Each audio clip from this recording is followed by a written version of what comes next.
Amigas e amigas, hoje temos um programa diferente. Mário Kertz está pelo mundo, na semana que vem dirá o que viu no mundo. Jane de Freitas teve uma crise séria de labirintite, está fora de combate, que se restabeleça logo. E temos uma Nardelli Gomes no estúdio e uma convidadíssima especial, Larissa Bombardi. É uma convidada muito especial mesmo, eu vou apresentá-la agora. Ela é geógrafa e professora do Departamento de Geografia da Universidade de São Paulo, está licenciada. Ela vive na Europa exilada e desenvolve pesquisas no Instituto de Pesquisa para o Desenvolvimento em Paris, França. Ela foi para o exterior recebida pelo PAUSE, o Programa de Recepção de Emergência para Cientistas no Exílio. Larissa teve que deixar o Brasil quando, sob o governo Bolsonaro, publicou no Brasil e no exterior, inglês e português, com dados oficiais do governo, um atlas mostrando a tragédia que é o uso indiscriminado de venenos agrotóxicos no Brasil. Ela é especialista no tema do uso de agrotóxicos há 14 anos, com dezenas de palestras, mais de 100 entrevistas sobre o tema em meios do Brasil e internacionais, e é uma referência mundial nesse assunto. Ela é autora do livro Agrotóxicos e Colonialismo Químico, que o Jefferson, acho que tem aí no ponto, na hora que ele puder. Isso aí, lançado pela editora Elefante em 2023 e publicado agora, nesse ano de 2024, em francês, pela editora Anacoana Editions. E também autora dos atlas Geografia do Uso de Agrotóxicos no Brasil e Conexões com a União Europeia, lançado em 19, em sua edição em inglês, na Europa, Escócia e Alemanha, e Geografia das Assimetrias, o ciclo vicioso dos agrotóxicos e o colonialismo na relação comercial entre o Mercosul e a União Europeia, lançado no Parlamento Europeu em 2021. Ela é membro do Fórum Nacional de Combate aos Impactos dos Agrotóxicos no Brasil e da diretoria da Organização Internacional da Justiça Pesticida, que é curadora da Aliança Internacional de Padrão de Pesticidas. Larissa, muitíssimo bem-vinda ao Três Pontos, que é um programa transmitido não só pelo canal Bob Fernandes, mas pela Rádio Metrópole 101.3 ao vivo e também no YouTube do canal Portal Metro 1. Larissa, o que são os agrotóxicos no Brasil? Qual é a dimensão disso? E muitíssimo bem-vinda à Rádio Metrópole e ao canal Bob Fernandes. Bob, eu quem agradeço a possibilidade de estar aqui conversando com você e com esse público que nos escuta e que nos assiste. O que são os agrotóxicos no Brasil? O Brasil é um dos maiores consumidores mundiais de agrotóxicos e é o maior... E o que é isso, né? O que é isso, um dos maiores? O que é em números? Qual é a dimensão disso?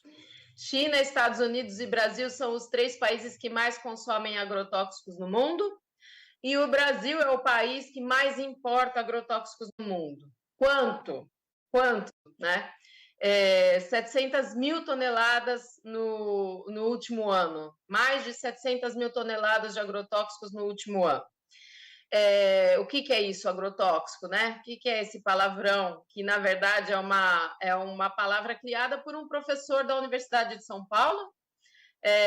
Nos outros países, ou de língua inglesa, ou de língua espanhola, enfim, outras línguas, a palavra não é essa, usa-se pesticida, plaguicida, pesticide, enfim, como se fosse pesticida em português, e essa palavra é uma palavra que foi criada pelo professor Adilson Pascoal, da Universidade de São Paulo, da Escola de Agronomia da USP, justamente no período da evolução política no Brasil, no momento em que a gente estava discutindo aquilo que seria a nossa Constituição, a nossa Constituição Cidadã. Então, é um termo que o Brasil deve exportar para o mundo, porque a palavra agrotóxico mostra que justamente são substâncias que são em si tóxicas, e elas não são só tóxicas para aquilo que elas são destinadas. Por exemplo, muitos agrotóxicos são destinados para matar insetos, outros são destinados para matar plantas, os herbicidas. Então, a gente tem os inseticidas, os herbicidas,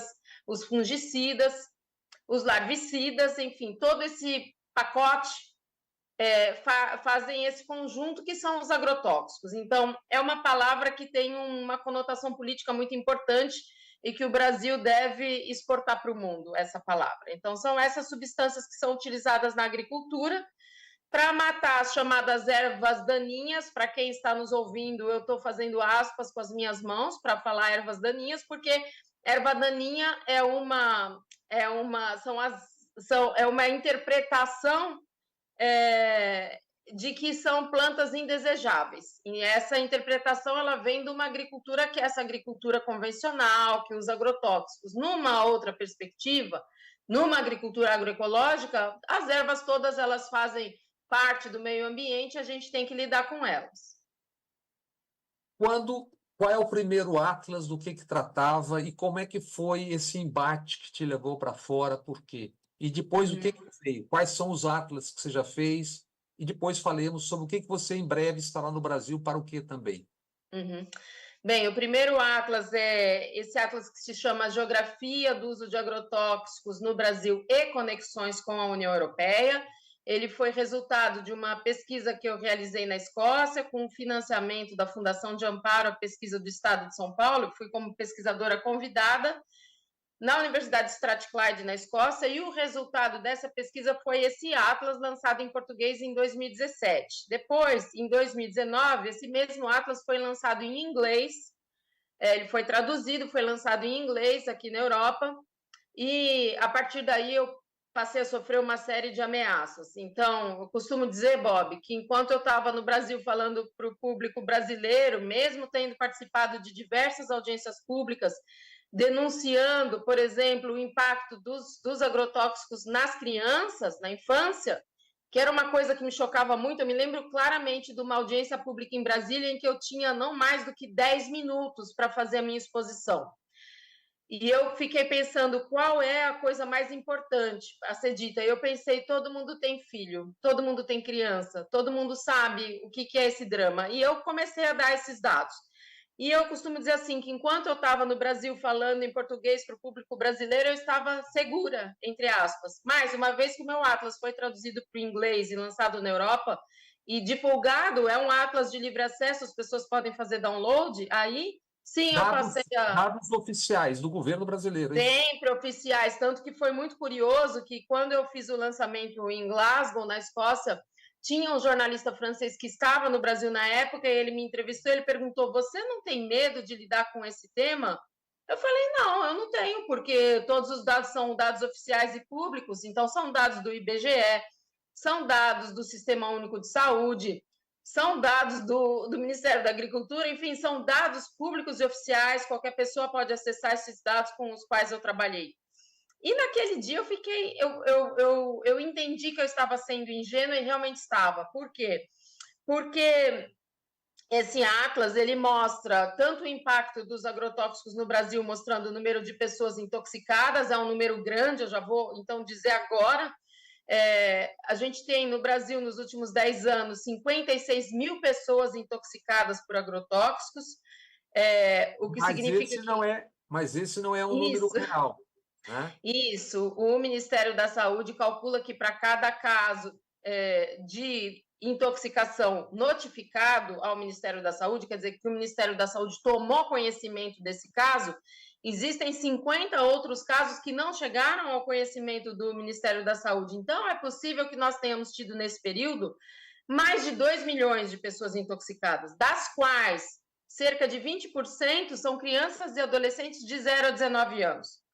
Então, esse atlas ele é um conjunto cartográfico enorme, quer dizer, tem mais de 150 mapas mostrando as intoxicações por idade, por nível de escolaridade, por decorrência, o que aconteceu, a pessoa sarou, a pessoa morreu, enfim, muitas variáveis mostrando esse estado de exposição da população brasileira aos agrotóxicos. E mostra também aquilo que a gente chama de círculo de envenenamento. O que é esse círculo de envenenamento? As empresas que estão sediadas na União Europeia, as empresas que produzem os agrotóxicos, elas controlam 1/3 da venda mundial de agrotóxicos e vendem agrotóxicos que são proibidos. Quais são as empresas, as 4 ou 5 grandes do mundo? as maiores, Syngenta, que era suíça e agora é chinesa, Bayer, BASF, que são alemãs, e a Dow e a Corteva, eu diria. Essas 5 controlam cerca de 70% do mercado mundial de agrotóxicos. E essas empresas, sobretudo essas que são sediadas na União Europeia, que até hoje é o bloco de países que é mais restritivo do ponto de vista da legislação para agrotóxicos, é um bloco que tem uma legislação própria, essas empresas exportam para o Brasil e para outros países substâncias que eles não autorizam aqui. E não autorizam porque provocam malformação fetal, problema hormonal, infertilidade, câncer, uma série de doenças gravíssimas e por isso não são autorizados aqui. Mas essas empresas vendem para o Brasil e para outros países. Só que, de alguma forma, o Brasil exporta esses produtos agrícolas que foram cultivados com essas substâncias para a União Europeia. Então, potencialmente, eu vou usar essa palavra para ser muito cuidadosa, potencialmente, esses alimentos eles carregam resíduo dessas próprias substâncias que a União Europeia não quis no seu território. Então, tem esse círculo de envenenamento. E, concretamente... Eles vendem o que lá não usam, ou na quantidade que lá não usam, e recebem como produto brasileiro contaminado ou ingerido, etc, etc. Sim, exatamente. Então, concretamente, o que a gente tem, um monitoramento, por exemplo, que a Comissão Europeia fez em 2019, e das amostras que vieram do Brasil, cerca de 70% tinham algum resíduo de agrotóxico e cerca de 8% tinham resíduos ou de substâncias não autorizadas aqui na União Europeia ou, como você mencionou, resíduos acima do limite daquilo que é permitido aqui. Enfim, então, claramente, é algo que você foi a primeira pessoa a me falar, olha, você está sofrendo um ataque, me mostrando os artigos que tinham sido publicados. Sim, artigos violentíssimos tentando te desqualificar, um conhecido porta-voz do agro-ogro, que tem o agro legal e tem o agro-ogro. A gente sabe diferenciar as coisas, né? E há sempre uma desqualificação quando se toca nesse assunto, porque a mais poderosa emissora do país, por exemplo, tem no seu horário nobre a principal publicidade dizendo que o agro é pop, o agro é tudo, o agro está na Globo. Ok, é uma emissora comercial, mas isso leva a uma desqualificação. Então, eu queria que você começasse dizendo, por exemplo, qual é a maior quantidade de agrotóxicos, qual é o agrotóxico usado no Brasil, o que acontece com esse agrotóxico no Brasil e no mundo, que punições eventualmente tem recebido mundo afora. Depois a gente vai falar de tudo mais, vamos tocando a bola aqui. Uhum.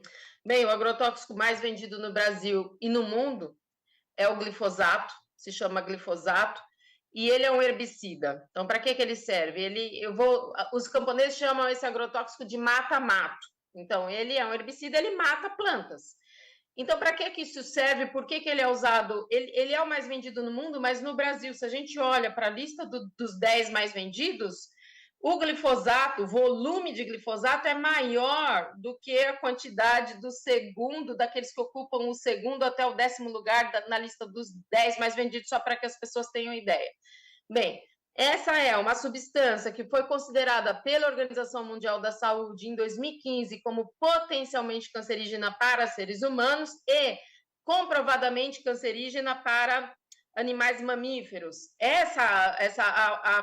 Digamos assim, a Organização Mundial da Saúde, o Instituto de Pesquisa sobre o Câncer da Organização Mundial da Saúde passou a admitir isso após uma série de pesquisas, uma delas publicada por um pesquisador francês, Serralini, que também foi perseguido. Acho que é importante dizer isso. Hoje eu sou membro também de uma organização de cientistas europeus que trabalham com a responsabilidade da ciência, responsabilidade social e ambiental da ciência, e muitos de nós fomos perseguidos em nossas carreiras. Obviamente que no Brasil a perseguição ela vai para um outro nível. Enquanto na Europa a perseguição é justamente essa tentativa de desqualificação do trabalho científico, no Brasil a gente sofre a ameaça de morte. Então, são níveis, né, que a gente pode falar disso daqui a pouco, mas enfim, volto para o glifosato. Então, esse pesquisador francês que foi perseguido justamente por mostrar o desenvolvimento de tumores em ratos, e ele usou exatamente a mesma metodologia que as indústrias utilizaram para registrar o glifosato. Então, vejam, deixa eu esclarecer uma coisa aqui. Quando uma indústria registra uma substância, é ela quem faz uma apresentação no relatório técnico-científico informando que essa substância, por exemplo, não tem características carcinogênicas, quer dizer, essa substância não provoca câncer. Então, quando a Monsanto, que foi a primeira empresa que foi quem patenteou o glifosato, registrou o glifosato, ela registrou o glifosato dizendo, provando, entre aspas, para quem está nos escutando, eu estou colocando aspas aqui nas minhas mãos, dizendo que ele não provocava câncer. E esse pesquisador francês utilizou exatamente a mesma metodologia que a Monsanto e justamente mostrou que os ratos desenvolviam câncer, desenvolviam os tumores. Então, em função dessa pesquisa e outras que vieram depois, utilizando a mesma metodologia, a Organização Mundial da Saúde admitiu que o glifosato é comprovadamente cancerígeno para animais mamíferos, mas ela usa essa expressão potencialmente cancerígeno para seres humanos. Bem, diga. Acabo de receber uma notícia de ontem, a propósito disso que você está falando. Polícia apura uso de herbicida glifosato envenenou 40 cães no Rio de Janeiro. Investigação analisa imagens e irá chamar síndicos do condomínio do Jardim Oceano. Rio de Janeiro. 40 cães e alguns morreram. É uma tragédia. É uma tragédia, é algo descontrolado. Eu tinha ouvido falar sobre a morte dos cães, mas era outra suspeita. Me impressiona que seja por glifosato e, ao mesmo tempo, revela o nível de descontrole do uso dessas substâncias no Brasil. Ela é usada em quê? Ele é usado, por exemplo, para capina química. Então, ao invés da gente retirar o mato, de novo, vou usar entre aspas o mato, as ervas que vão surgir nas calçadas, nas ruas, por entre as frestas, entre um muro e uma calçada, etc., ao invés de fazer a jardinagem clássica com uma capina manual, aplica-se glifosato e ele mata todo o... Em quais lavouras é usado massivamente? Ele é usado massivamente na soja e no milho transgênicos. Por quê? O que é o transgênico, né? São soja e milho que sofreram uma modificação genética para receber o glifosato. Então, o que acontece? Justamente tem a ver com isso, com essa capina química. Ao invés de, nessas monoculturas de soja, de milho, por exemplo, fazer a capina manual ou com maquinário, quer dizer, tirar essas chamadas ervas que vão concorrer com a soja ou com o milho, aplica-se o glifosato, todas essas ervas vão morrer, essas plantas vão morrer, e a única coisa que vai sobreviver é o milho transgênico, é a soja transgênica, porque ele recebeu um gene de uma bactéria e essa bactéria é resistente ao glifosato. Então, a gente tem no Brasil uma área igual, isso não é uma metáfora, não é uma piada, uma área igual à da Alemanha em soja. E mais de 90% dessa soja é transgênica. Então, é isso que ajuda a gente a entender o porquê do volume de glifosato. Mas o glifosato é usado amplamente, como você está falando, em área urbana, o exemplo dos cachorros. E no Brasil, em quantidades, tem uma quantidade que é superior. E também, queria que você falasse sobre, se não me engano, são 15 bilhões de dólares, uma coisa assim, 70 bilhões de reais, embora esteja contestando, a Bayer Monsanto pagou indenizações, ou foi condenada a pagar indenizações, é isso mesmo, nos Estados Unidos, Sim, não é isso? É isso. Então, vamos lá. Quantidade, né?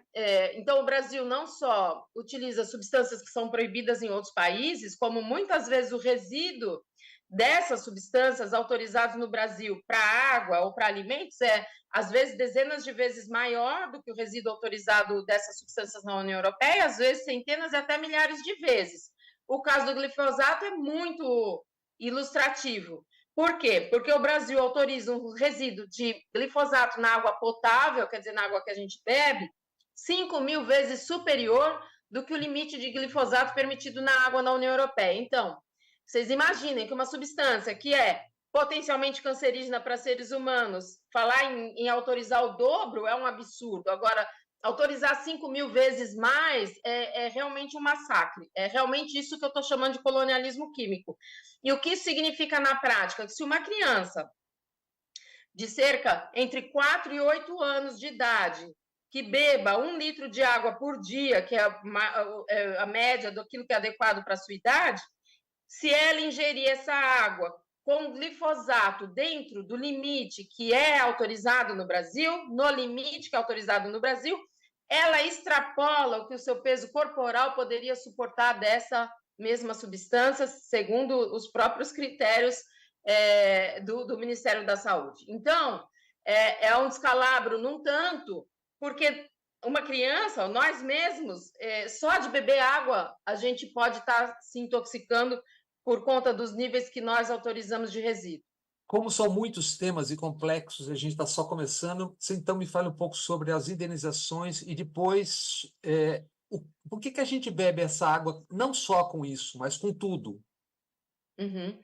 Sobre as indenizações. Então, a Monsanto Bayer, né? No início, Monsanto, ela foi processada, teve um primeiro processo. Aliás, tem um documentário muito bonito que eu recomendo, que se chama Into the Weeds, quer dizer, dentro das ervas daninhas, que conta justamente a história desse zelador que utilizava na Califórnia, Johnson, que utilizava o glifosato justamente para fazer isso, para fazer capina química. E ele, algumas vezes, vazou o tambor de aplicação dele, e ele teve prurido na pele e vários incômodos, e ele ligava. Foi em médico várias vezes, perguntou, será que pode ter relação? Não sabemos, ele ligou na Monsanto. Isso pode estar relacionado? Não tem o menor perigo. Enfim, então, depois descobriu-se que a Monsanto escondia as provas de que realmente essa substância era cancerígena. Depois isso ficou famoso, Monsanto Papers, ficou chamado os escândalos envolvendo isso. Então, agora a Bayer, que é essa empresa alemã, comprou a Monsanto há 3 anos e está respondendo por isso. Então, há nos Estados Unidos um movimento enorme de pessoas que se intoxicaram com glifosato e que estão processando. Então, tem essa causa enorme envolvendo a empresa. Em reais, 70 bilhões de reais, em reais. E na Argentina também 2 províncias, pré-Milei, não sei como está agora, também haviam proibido.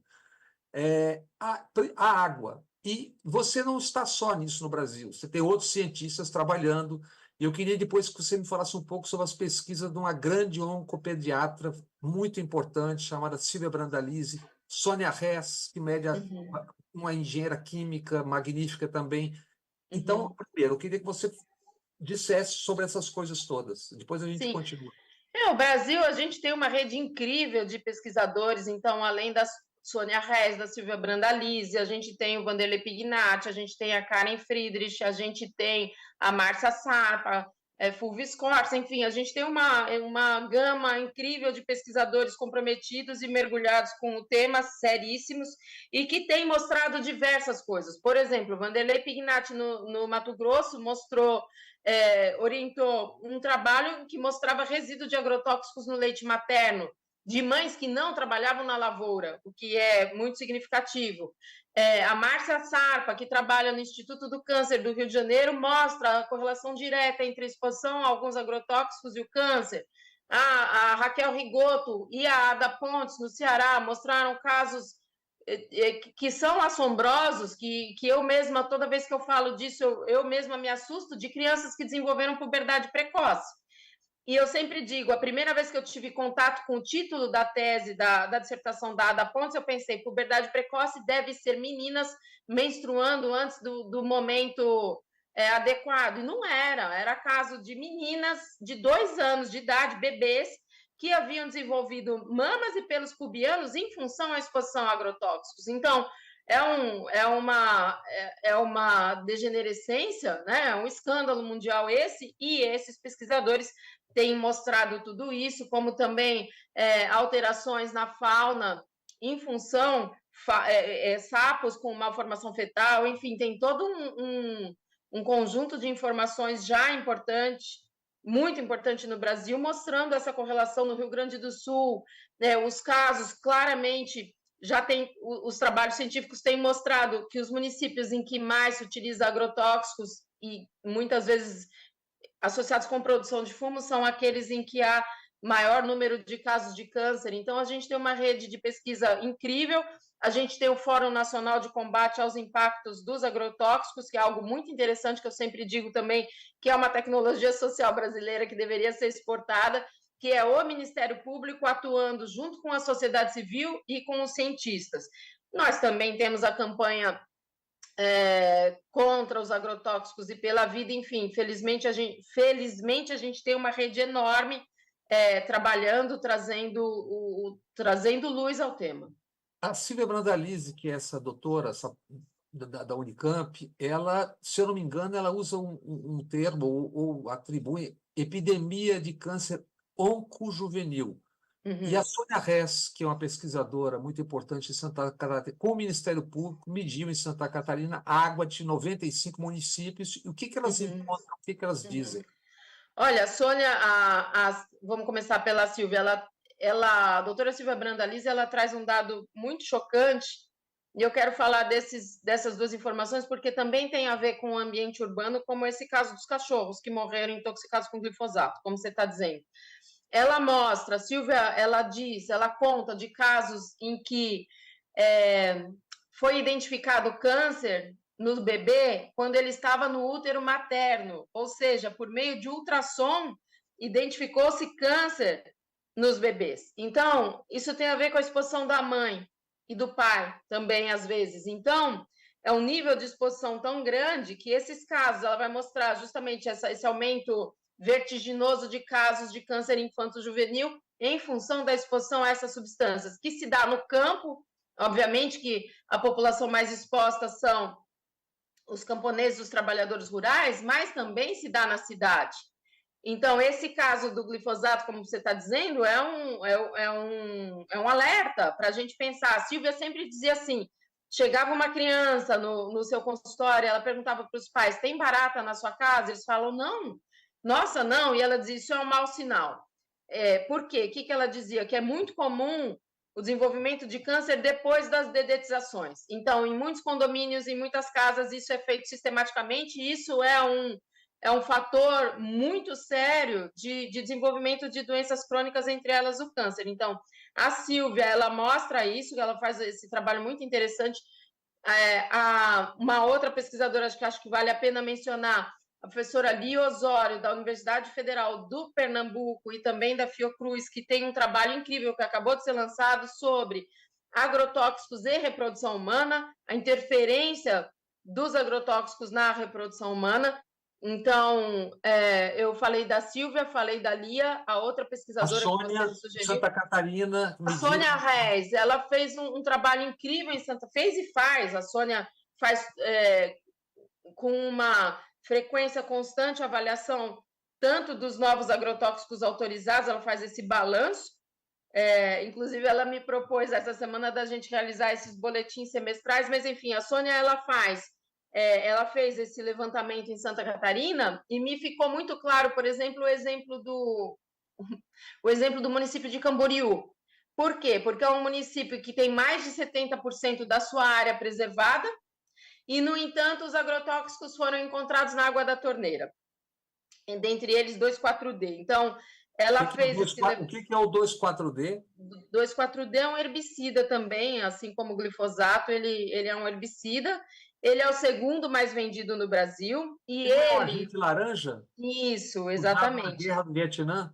Isso, ele é um desdobramento dessa substância chamada, né, que a gente conhece como agente laranja, que é um desfoliante químico, a arma química que os Estados Unidos utilizou no Vietnã durante a guerra, e que por causa disso continuam crianças nascendo com malformação fetal em função da exposição de 3, 4 gerações atrás a essa substância, exatamente. A gente está falando aqui disso tudo, né?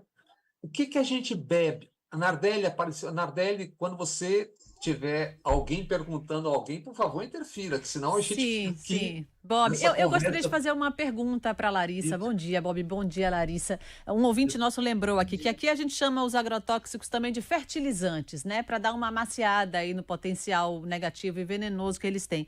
A mim me parece, Larissa e Bob, que a população não tem uma exata dimensão desse perigo, porque não é uma pauta nossa, né? A gente não reclama disso, a gente não se mobiliza, não se manifesta, contrário a isso que a gente consome todos os dias. Por que para além do agrotech, o agro é pop, a propaganda toda positiva do agro, que a gente sabe que, né, é uma indústria importante, mas que também nos leva a esses números e essas estatísticas de doenças, por que a gente não se mexe, não se mobiliza contrário a esse consumo de doença que a gente tem todos os dias? Bom, eu acho que a mobilização está cada vez mais aumentando, isso é fato. Agora, por outro lado, Nardelli, você tem toda a razão, ela é uma mobilização, eu diria, ainda tímida em função desse grau de exposição. Então, é óbvio que tem todo um lobby, né, para que as pessoas, digamos, para minimizar o efeito dessas substâncias, para dizer que elas são importantes, para dizer que sem elas não existe agricultura, para dizer que sem elas a gente não resolve o problema da fome. Então, você tem toda a razão em levantar essa questão, porque, de fato, essas indústrias elas atuam com um lobby impressionante, não só no Brasil, no mundo todo. Tem uma pesquisadora que se chama Nathalie Jass, uma pesquisadora francesa, ela fez um trabalho muito interessante mostrando como é que essa narrativa do risco foi sendo colocada nas legislações internacionais. A ideia de que tem risco, mas dá para controlar. Tem um risco, mas tem um risco aceitável. Então, tem toda uma construção, uma narrativa, Nardelli, para que a gente naturalize a existência dessas substâncias na agricultura. Então, isso faz com que o nosso olhar fique difuso, com que o olhar da população em geral fique enevoado, fique perturbado, entende? Como se justamente esse slogan, né, que o Bob trouxe falando sobre o agro, como se fosse algo positivo. Então, tem essa narrativa de que é moderno, de que isso que é necessário para a produção de alimentos, de que isso é estruturante para o combate à fome. Então, isso tem uma raiz histórica. Essas substâncias elas foram criadas, né, a partir da Segunda Guerra Mundial, o momento da Guerra Fria, em que o mundo estava dividido entre o bloco socialista, que propunha, né, para enfrentar a questão da fome, a revolução, a igualdade de acesso aos bens, etc. E a gente tinha o bloco capitalista que propunha que não, que a gente vai resolver o problema da fome com tecnologia. Então, essa foi a promessa, digamos, da Revolução Verde, isso que se chama Revolução Verde, quer dizer, essas estratégias tecnológicas de fertilizantes, de pesticidas, de agrotóxicos, de maquinários agrícolas, que com isso a gente resolveria o problema da fome. E é uma narrativa presente até hoje. Até hoje, isso é o que é dito. Eu costumo dizer que tem essa expressão de que o Brasil é celeiro do mundo, e eu vou insistir que o Brasil não é celeiro nem de si mesmo. O Brasil importa feijão há 10 anos. A área de cultivo de feijão no Brasil, nos últimos anos, diminuiu 40%. E a população no Brasil passa fome.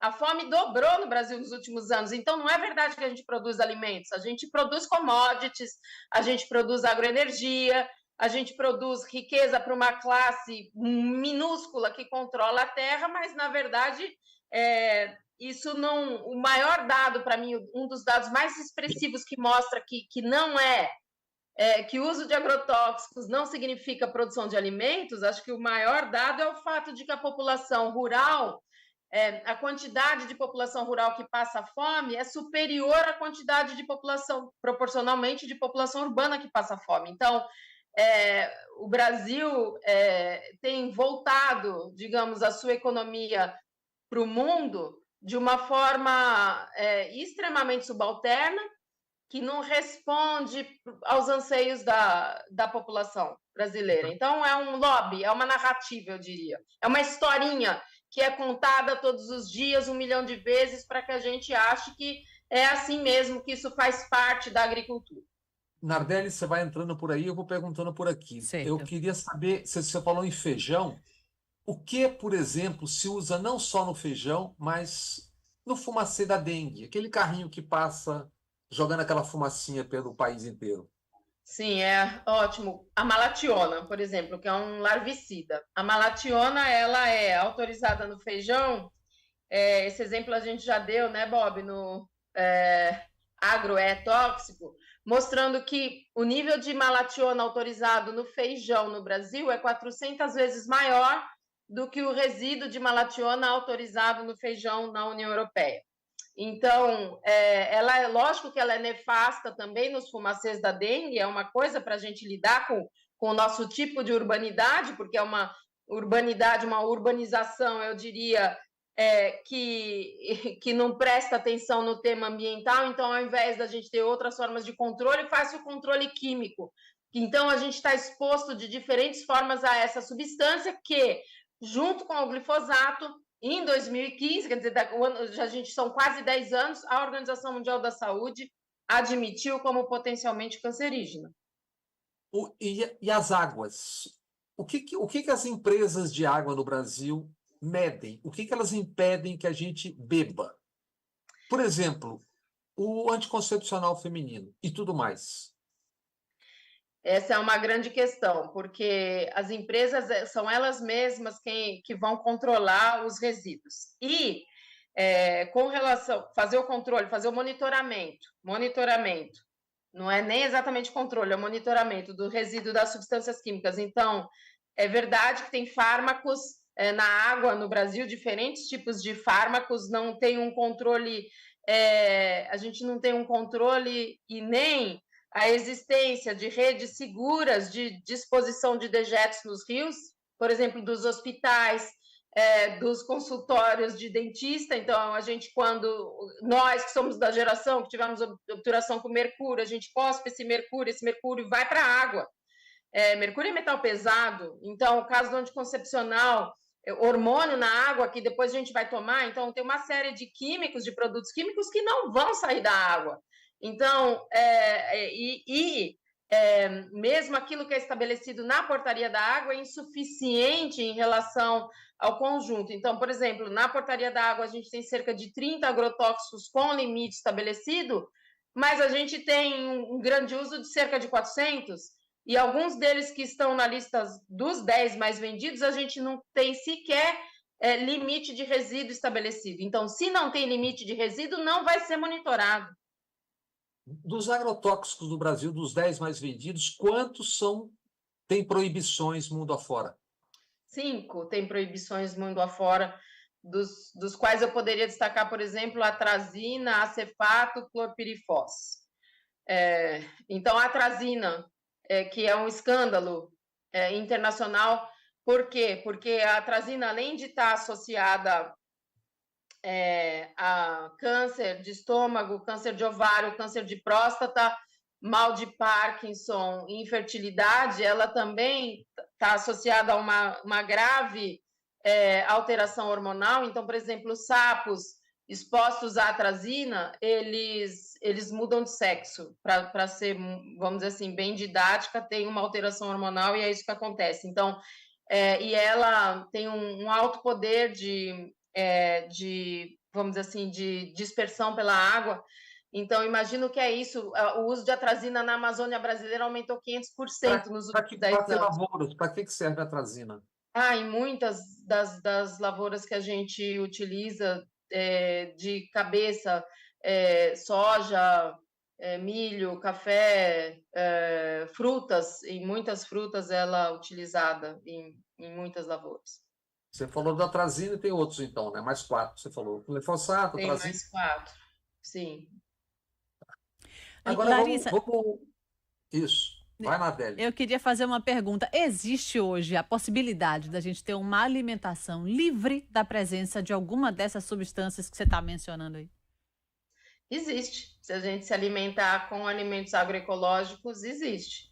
Mas é um desafio hoje, porque claro que é um aumento disso, inclusive tem a Política Nacional de Produção Orgânica hoje, né, que foi restabelecida pelo governo Lula, pelo Ministério do Desenvolvimento Agrário. Mas e as águas? Mas e as águas onde isso é produzido? Depende de onde isso é produzido. Isso é um grande debate, porque, enfim, depende de qual lugar da bacia a gente está localizado, né? Depende. É claro que é um desafio para o país como um todo. É um desafio para um país como um todo, mas obviamente que a gente comer uma alimentação agroecológica produzida e adquirida diretamente pelo agricultor, pelo camponês, isso é um salto de qualidade de saúde enorme. Uma pergunta de leigo, totalmente leigo. Esse dilúvio, essa tragédia, essa catástrofe no Rio Grande do Sul, o que significa aquela quantidade de agrotóxicos que evidentemente se moveu e passou por todos os lados, foi para todos os lados? Significa que ela está contaminando os solos, as áreas que não estavam expostas e que por causa da inundação ficaram expostas, e provavelmente cursos d'água que também não estavam expostos e que agora passaram a estar expostos a essas substâncias. Olha, a gente passaria o dia aqui, mas como já estamos avançados, eu te pergunto o seguinte, ali do Nardelli vai entrando e perguntando, tá? O que você vem fazer no Brasil?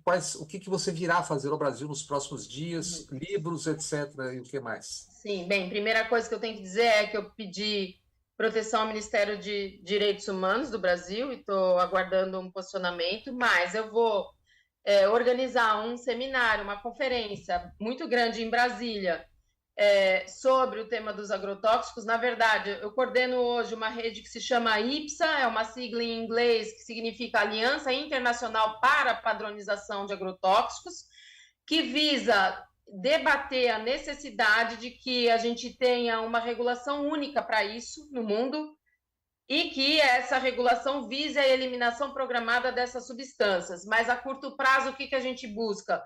Eliminar substâncias que são chamadas HHPs, também é uma sigla em inglês que quer dizer substâncias altamente tóxicas, aquelas que são banidas na União Europeia, por exemplo. Se na União Europeia não pode, no Brasil também não pode.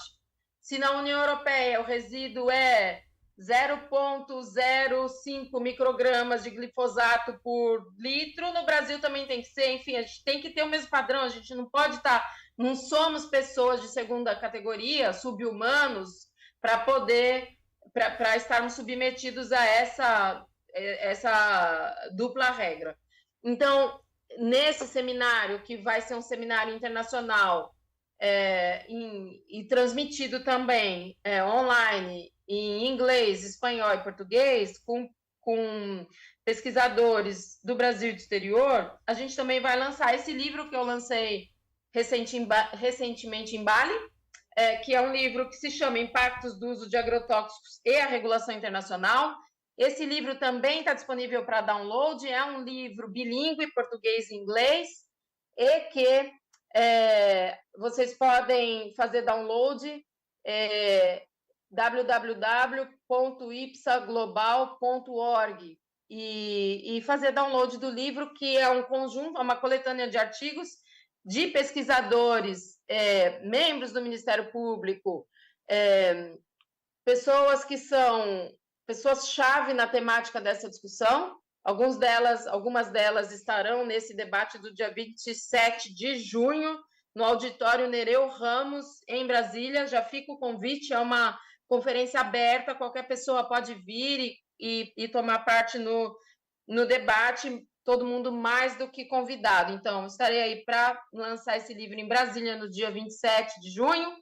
É um livro que teve o apoio da Escola Superior do Ministério Público da União para que ele fosse publicado, mas ele está disponível gratuitamente para download. E vou também fazer o lançamento do meu livro, Agrotóxicos e Colonialismo Químico, lançado pela Editora Elefante no final de 2023. Esse lançamento vai ser feito certamente no Rio de Janeiro e em São Paulo, e ele foi traduzido para o francês recentemente. Eu também fiz uma turnê de lançamento na França, Pesticida e Colonialismo Chimique, mas enfim, o lançamento vai ser para o público brasileiro, da edição em português pela Editora Elefante. E do que ele trata? Ele trata justamente desse tema colonialismo químico. O que é isso, né? Por que esse nome colonialismo? Colonialismo eu vou usar O colonialismo foi, historicamente, um período em que a Europa se apropriou de vastas porções do mundo, particularmente da América Latina, trazendo, roubando as suas riquezas, aniquilando seus povos originários para poder acumular recurso nos seus próprios países, ou algo que nem era país, configurado como um Estado-nação ainda naquela época. Mas, enfim, naquela época, só para usar um paralelo de por que eu uso essa expressão colonialismo, a Europa lançou mão do comércio de seres humanos, escravizando pessoas. Então, essas pessoas escravizadas iam para o Brasil e para outros países da América Latina para trabalhar. E muitas vezes, o professor José de Souza Martins, da Universidade de São Paulo, ele diz que o comércio de escravo muitas vezes era muito mais rentável do que, por exemplo, a produção de cana-de-açúcar ou a produção de café em que essas pessoas escravizadas trabalhavam. Então, mas naquele momento, inclusive eu tive um debate sobre isso essa semana aqui na Bélgica, mas naquele momento, por exemplo, no século XIX, começo do século XIX, a Europa já estava discutindo condição de trabalho. Então, já tinha o liberalismo político aqui, as repúblicas, mas a Europa se beneficiava da venda de pessoas escravizadas, né? Traficava, inclusive, escravos, etc. Então, pessoas escravizadas. Então, o que acontece hoje? A Europa não admite algumas substâncias no seu próprio território, justamente porque provocam câncer, malformação fetal, mal de Parkinson, autismo, uma série de doenças, mas vende essas substâncias para o Brasil. Então, eu uso, um paralelo para dizer, olha, a gente está diante de uma mesma lógica de 3 séculos atrás. Então, e colonialismo, então, essas indústrias têm uma prática colonialista, elas abusam, digamos assim, elas aproveitam de uma regulação internacional que justamente é frágil, é incipiente, para poder manter esse duplo padrão. Então, para dar um outro exemplo, na União Europeia, se a gente considerar os últimos 10 anos, houve uma diminuição de 3% no volume de agrotóxicos consumido, enquanto no Brasil, no mesmo período, aumentou-se 78%. Então, como há um embate na União Europeia e houve um avanço, agora com um certo retrocesso, mas nos últimos anos podemos dizer que houve um avanço na legislação ambiental. Então, com a sociedade civil dizendo não queremos isso, ela está vendendo aonde é possível. Os lugares do mundo em que mais aumenta o consumo de agrotóxicos justamente são a América Latina e a África.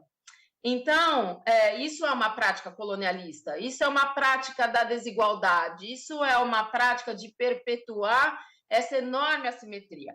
E o colonialismo não existe sem a colonialidade. Então, acho importante dizer isso. Onde está a nossa parte nisso? Essa colonialidade, esse poder dessas oligarquias que controlam a terra no Brasil, que atravessa séculos, e não só no Brasil, na Argentina, nos outros países da América Latina.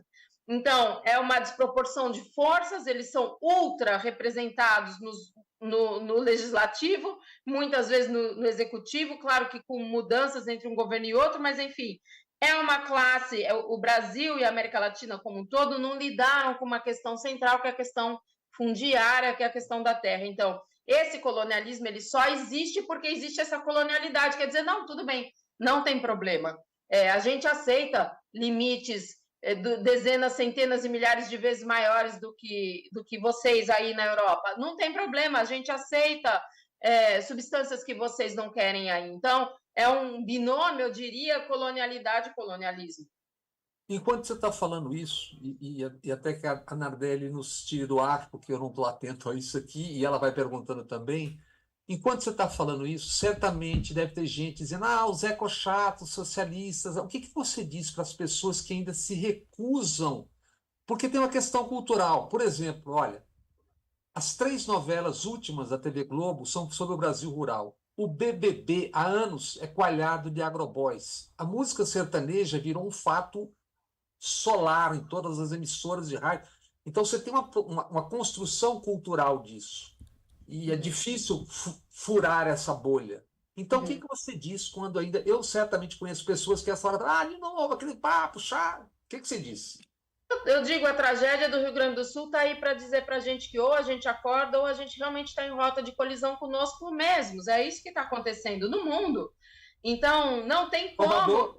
Salvador está fazendo prédios à beira-mar, 50 andares, etc, etc. Ou a gente olha para isso, é a tarefa da humanidade agora. A gente passou da hora de olhar para isso. Então, ou a gente olha para a questão ambiental, para a emergência climática, e a agricultura é um enorme fator das alterações climáticas, um enorme fator, o uso de fertilizante químico, desmatamento associado a esse avanço das monoculturas é um dos grandes fatores do aquecimento global. Então, ou a gente olha para isso, ou a gente vai sucumbir como humanidade. E que mundo que a gente quer para a gente, para os nossos filhos, né? Então, não tem mais o quê, né? Quando. Não existe isso de o que, ser. Não tem. É quando. É atuar agora. Bob, infelizmente o nosso tempo finalizou, mas acho que foi uma hora enriquecedora, é tão importante a gente falar sobre isso. Tem algumas outras perguntas de ouvintes que vão ficar aí para um próximo convite para a Larissa estar aqui com a gente. Estarei aqui com prazer. É isso, Nardelli. E Larissa, muito obrigado. Essa conversa é extremamente importante. A gente está conversando sobre isso há 5 anos no meu canal Bob Fernandes, na sessão chamada Agrotóxico. E eu percebo que cada vez mais as pessoas estão prestando atenção nisso. Nardelli, de minha parte, muito obrigado. Obrigado, Larissa. Eu quem agradeço. Prazer estar com vocês e com quem está aqui nos ouvindo e nos escutando. E o prazer e nos assistindo. O prazer também foi meu. Um prazer, Larissa. Obrigada, Bob. Até a próxima. A gente fica por aqui. 3 Pontos volta na semana que vem. Acho que com a formatação tradicional ou então em edição extraordinária mais uma vez.